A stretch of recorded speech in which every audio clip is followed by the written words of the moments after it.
Syederalun Pelabuhan Penyeberangan Sinabang, Kabupaten Simelu dipenuhi ratusan calon penumpang untuk menyeberang ke daratan Aceh dengan kapal feri pada Rabu 17 April 2024.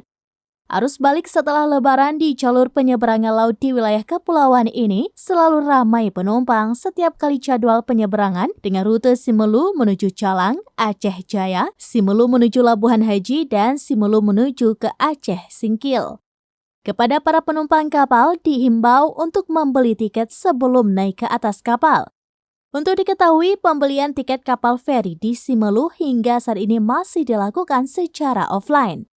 Sejauh ini, sejak arus mudik Lebaran 2024 hingga berlangsungnya arus balik, semua penumpang dapat terangkut tanpa ada yang tertinggal di pelabuhan penyeberangan. Dari Simelu, Sari Mulyasno, Serambines.com.